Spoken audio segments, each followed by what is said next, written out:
அம்மா என்ன சொன்னாங்க? அம்மா என்னையும் கண்ணம்மாவையும் அசிங்கப்படுத்தியே பேசிக்கிட்டு இருக்காங்க.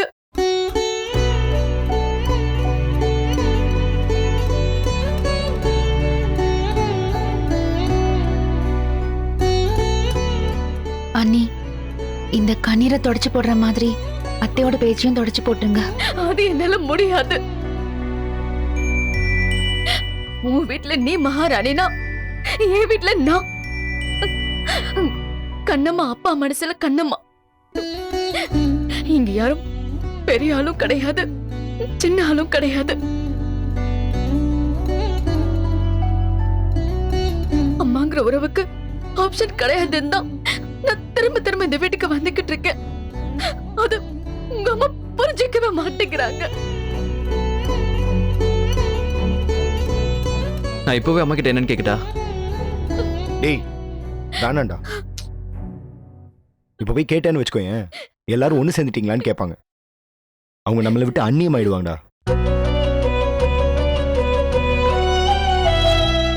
ஆமாண்டா, இதை இப்படி விட்டுலாம். கல்யாணம் வரைக்கும் நான் எல்லாத்துக்கும் சிரிச்சுக்கிட்டே தான் இருப்பேன்னு அம்மா கிட்ட சொல்லிருக்கேன். ஆனா நான் ஒண்ணு இல்லாத வீட்டு போன நான் இங்க வரலடா. வசதியா வாழ்ற அன்புக்காக தான் மறுபடியும் மறுபடியும் நான் இங்க ஓடி வந்துகிட்டு இருக்கேன்.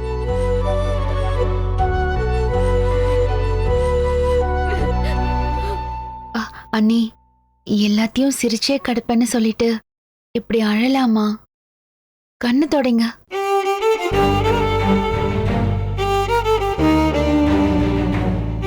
இது நாள் வரைக்கும் என் பொண்ணு பாட்டி வீட்டுக்கு வந்து ஒரு நாள் கூட சிரிச்சதே கிடையாது. ஆனா இன்னைக்கு நல்லா வாய் விட்டு கலகலன்னு சிரிச்சுக்கிட்டு இருக்கான். இது எல்லாத்துக்கும் காரணம் நீதான்.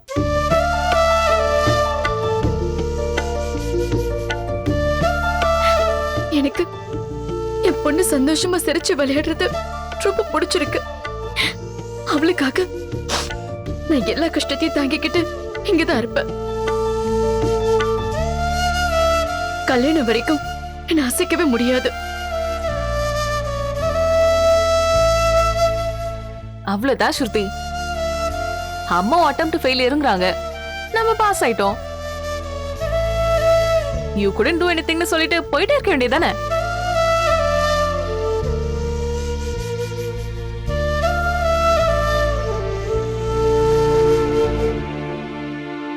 அழாதீங்கம்மா.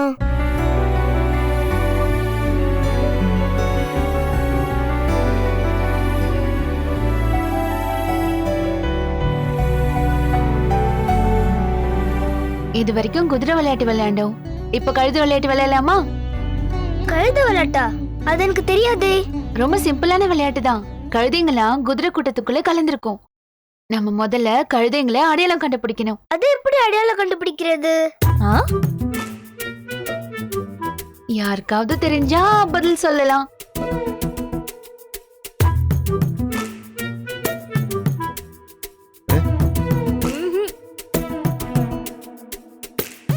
யாருக்குமே தெரியலையா?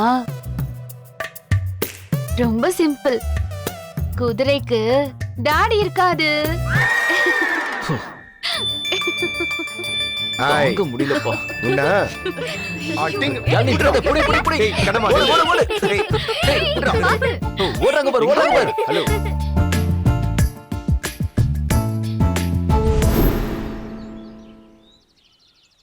அந்த குட்ட மனுஷி யாருங்க?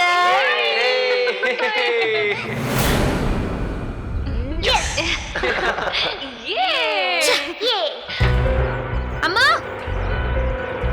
பாட்டி, அம்மா, எங்க போனீங்க? இங்க வாங்க. என்னடி? என்னம்மா? என்ன? இப்ப அவன் எங்க இருப்பான்? அவனை உடனே இங்க வர சொல்லுங்க. அவன்னா யாருடி? திடுதிப்புன்னு அவனை கொண்டு வந்து நிறுத்துன்னு சொன்னா எவனை கொண்டு வந்து நிறுத்துறது? அதாம்மா, அந்த மாயாண்டி. அவன் இப்ப எங்க இருப்பான்? இப்ப எதுக்குடி அவனை கேக்குற? ஆமா, அவன் ஒரு கொலை பண்ண எவ்வளவு கேட்பான்? சொல்லுமா. என்னடி கசாப் கடையில கோழி அறுத்து கறியாக்கி தர எவ்வளவுன்னு கேக்குற மாதிரி கேக்குற? அதானே நாங்கெல்லாம் 10 கொலை பண்ண மாதிரி பேசுவோம். ஆனா ஒண்ணும் கிடையாது, வெறும் பேச்சு தான். வெறும் பேச்செல்லாம் வேலைக்கு ஆகுது பாட்டி.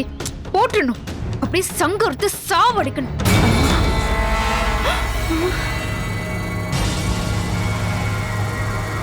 அப்படி யார் மேலடி உனக்கு கோவம்?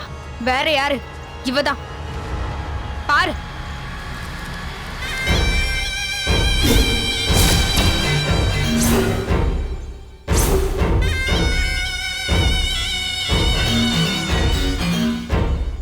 டேய், என்னடி இருக்கு அந்த போன்ல?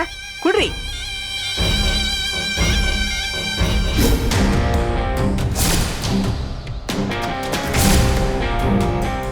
இதுல யார கொல்ல நினைக்கிற? கண்ணம்மாவையா?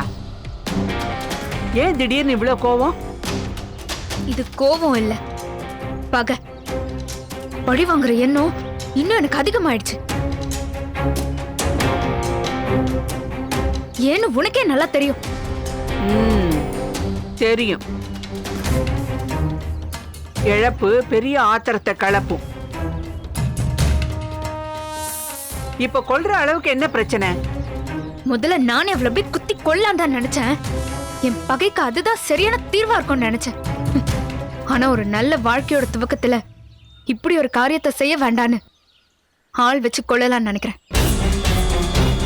ஆமாமா, அவ போன கொஞ்ச நாள்ல மச்சினே, நாத்தனாரு, மாமனாருன்னு எல்லாத்தையும் கைக்குள்ள போட்டுக்கிட்டா. இவ வந்து சேர்றப்போ இவளை ஆட்டி வைக்க திட்டம் போடுறா. அப்படி அவ நினைச்சானா அவளை நானே உருத்தெரியாம செதைச்சிடுவேன். இப்ப என்னம்மா பண்ணலாம்?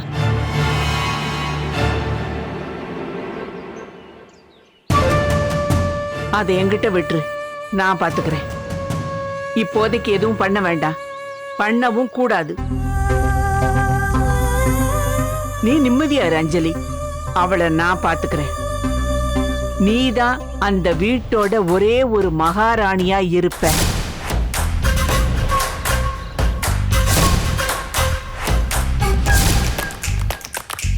உன்னை நம்புறேன் பாட்டி. அந்த வீட்டுக்குள்ள போய் அடுத்தடுத்து நான் கொடுக்குற அடியில அவ அப்படியே துண்டை காணும், துணியை காணும், அப்படியே ஓடிடணும். போன கொடு.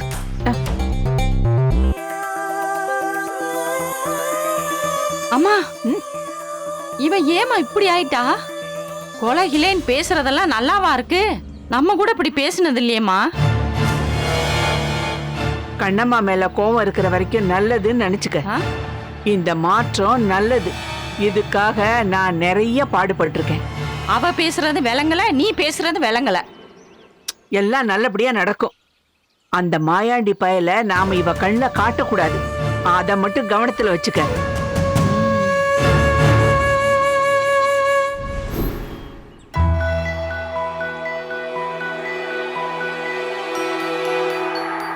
கண்ணம்மா கல்யாணத்துக்கு 5 லட்சம் ரெடி பண்ண தெரிஞ்சது இல்ல?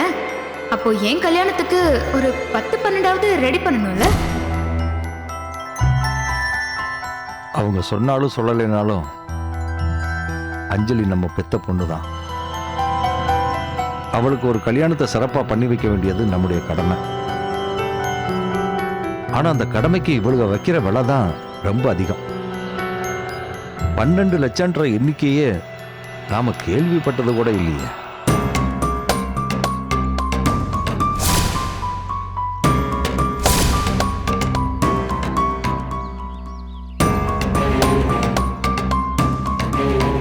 நீ ஒன்று பண்ணு, வீட்டு டாக்குமெண்ட் நிலப்பத்திரத்தை கொண்டு வந்து கொடு. அப்போ பணத்தை நான் அரேஞ்ச் பண்ணி தரேன், சரியா?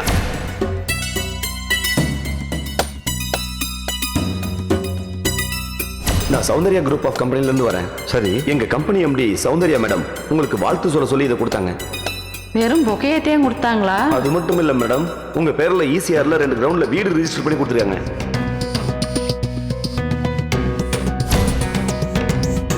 இந்த வீட்டு பத்திரம் ஒரு மூலையில முடங்கி கிடக்கு. இப்போதைக்கு அந்த பத்திரம் இருக்கிறது எந்த பிரயோஜனமும் இல்லை. பேசாம அந்த பத்திரத்தை அடமானம் வச்சு பணத்தை வாங்கி கொடுத்தா என்ன?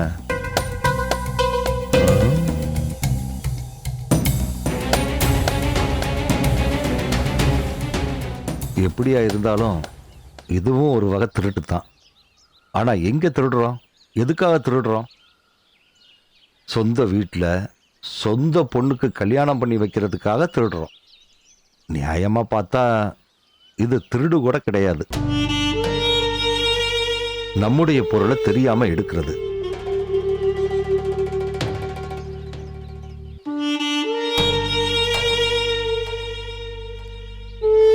ஆபத்துக்கு பாவம் இல்லை.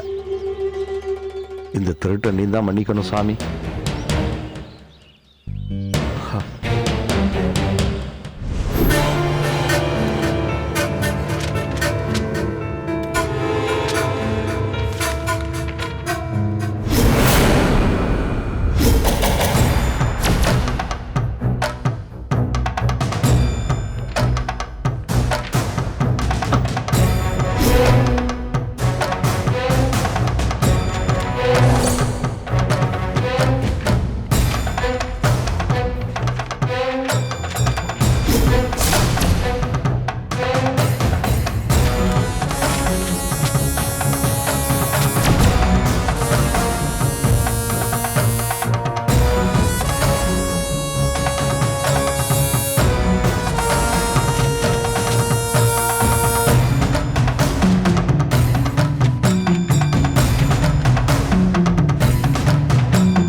அவர்த போய் திட்டிக்கிட்டு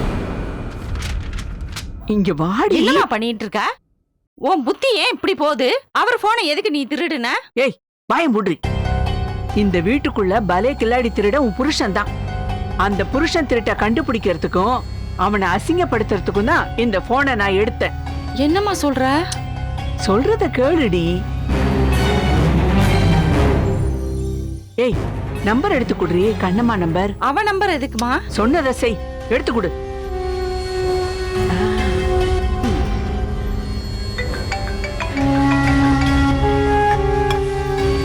அட அப்பா.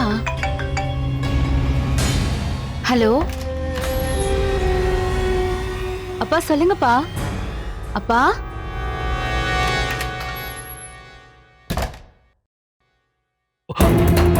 அங்க பாருடி.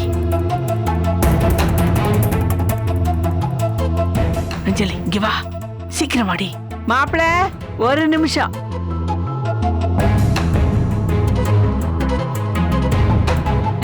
சட்டுக்குள்ள மறைச்சு வச்சிருக்கிற பத்திரத்தை எடுத்து கொடுங்க மாப்பிள.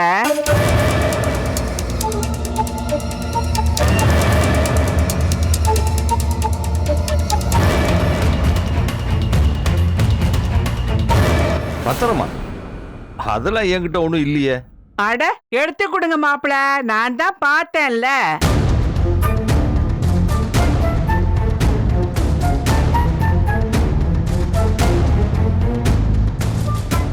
அட எடுங்க மாப்பிள, கொடுங்க.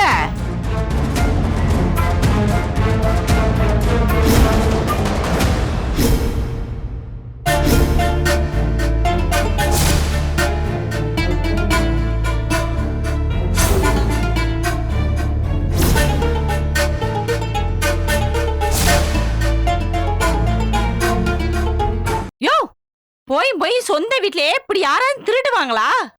ஏன் உன் புத்தி இப்படி இருக்கு? ஏன் அப்படி பண்ண?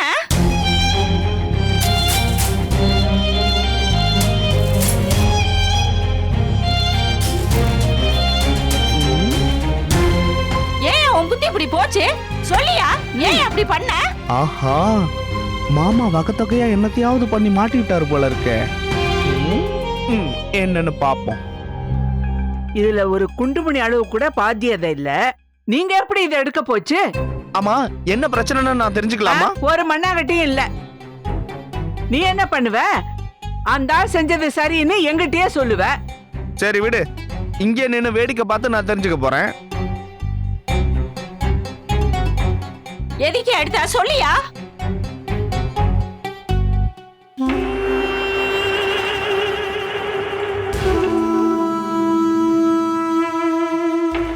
அத நான் சொல்றேன்க்கா.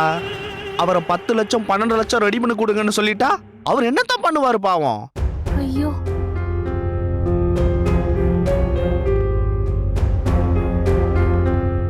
எங்கேயோ போய் கடன் கேட்டிருப்பாரு. அவன் சொத்து பத்திரத்தை கேட்டிருப்பான்.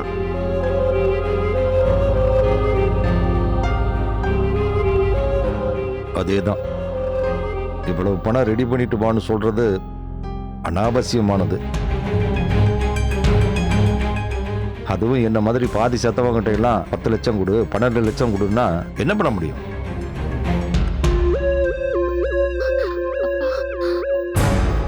அட பாவி மனுஷா, உன்னாலதான் ஒரு சென்ட் நிலத்தை வாங்கி வீடு கட்ட துப்பு இல்ல. என் பொண்ணு கிடைச்ச வீட்டையும் இப்படி ஒழிக்கலான்னு பிளான் பண்றியா? கொஞ்சமாவது அறிவு இருக்கா உனக்கு?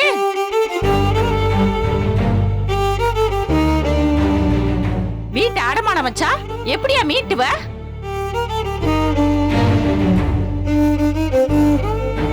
அக்கா, உன்னோட கேள்வி நல்ல கேள்வி. கடனை வாங்கிட்டா மட்டும் எப்படி அடைப்பாரு? நீ சும்மாறா.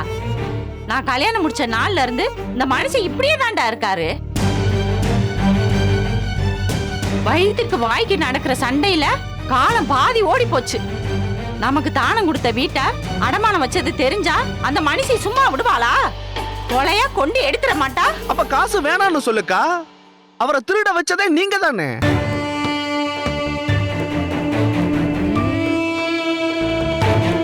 இது ஒன்றும் திருட்டு கிடையாது. அப்பா, நமக்கு உடம்பு இல்லாத பொருளை திருடுறதே திருட்டு தான். கட்டினவன் கை சுத்தம் இல்லைங்கிறதுக்காக கழட்டியா விட்டுற முடியும்? கஷ்டப்பட்டாவது மிச்ச காலத்தை கழிக்கத்தானே செய்யணும்.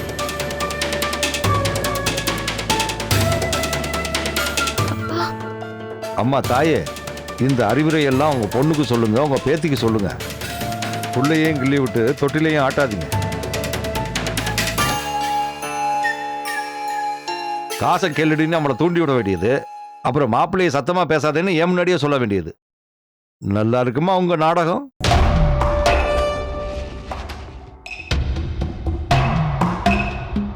ஆமா, இத புரிஞ்சுக்கதான் இத்தனை வருஷம் பாடம் படிச்சியா?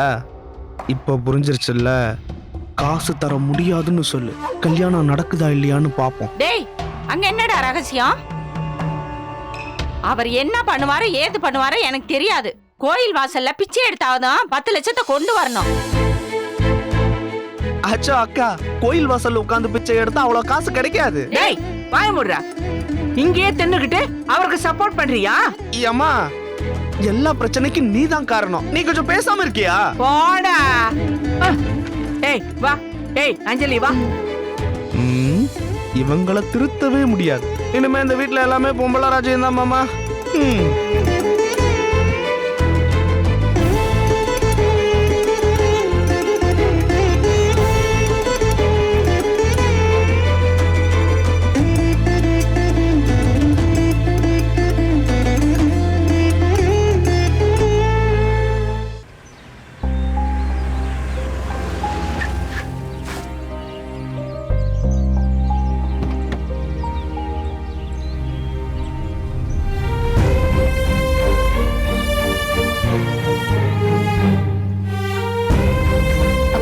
கண்ணம்மா, எப்படிமா இருக்க? நல்லா இருக்கேன்ப்பா. நீங்க எப்படி இருக்கீங்க? நான் நல்லா இருக்கேம்மா. என்னதுக்குமா இங்க வர சொன்ன? அந்த வீட்டுக்கு என்னால வர முடியாது, எங்க வீட்டுக்கு உங்களால வர முடியாது. ரெண்டுமே பிரச்சனையை உண்டாக்கும். நம்ம மன விட்டு பேசுறதுக்கு இந்த இடம் தான் சரியா இருக்கும்பா. அதான் வர சொன்னேன். தனியா பேசுற அளவுக்கு எதுவும் பிரச்சனை ஒண்ணும் இல்லையே. சச்சா, எனக்கு என்னப்பா பிரச்சனை? பாரதி மாமா எனக்கு கண்ணும் கருத்துமா பாத்துக்கிறாரு. அங்க எல்லாருக்குமே என்ன பிடிச்சிருக்கு. வேணு மாமாவுக்கு என் சமையல் பிடிச்சிருக்கு, நான் போடுற காஃபியும் பிடிச்சிருக்கு. என்ன எல்லாரும் நல்லா பாத்துக்கிறாங்கப்பா. நீங்க கவலையே படாதீங்க. சரிம்மா.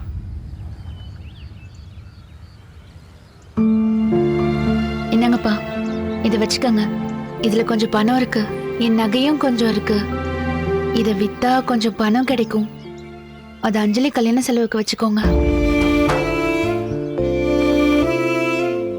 உங்க தேவைக்கு முழுசா என்னால கொடுக்க முடியலனாலும் ஏதோ என்னால முடிஞ்சதை கொடுக்கறேன். இல்ல வேணாமா. யாரு உனக்கு நான் பண கஷ்டத்துல இருக்கேன்னு சொன்னாங்க? ஏமா, அதெல்லாம் ஒண்ணுமே இல்ல. ஏமா, கல்யாண செலவை உங்க மாமியார் வீட்டுல பாத்துக்கிறாங்க. எனக்கு என்ன செலவு இருக்கு? எனக்கு என்ன பண தேவை இருக்கு சொல்லு? நான் நல்லா தாமா இருக்கேன். எனக்கு எல்லாம் தெரியும்பா. அவங்க பேசின எல்லாத்தையும் நான் கேட்டுட்டேன். அவங்க உங்களை திருடன்னு சொன்னதுதான்ப்பா என்னால தாங்க முடியல. நெஞ்சே வெடிச்சிடும் போல இருந்துச்சு. அதான் நான் நீ எப்பம்மா அவங்க பேசுனதை கேட்ட? அது எப்படின்னு தெரியலப்பா. நீங்க சண்டை போட்டுட்டு இருந்தப்போ உங்க கையில இருந்த போனை ஆன் ஆயிடுச்சு போல. நான் எடுத்து பேசினது உங்க காதுல விழலப்பா. ஆனா அவங்க பண்ண கலாட்டா எல்லாமே நான் கேட்டுட்டு தான் இருந்தேன். இந்தாங்கப்பா, நீங்க இதை வச்சுக்கோங்க. இதை வித்தா 12 லட்சம் வராது. ஆனா எப்படியும் ஒரு 2-2.5 லட்சம் வந்துரும்ப்பா. குறைஞ்சபட்சம் நீங்க வாங்க போற கடனாவது குறையும்ல, அதான் எடுத்துட்டு வந்தேன்.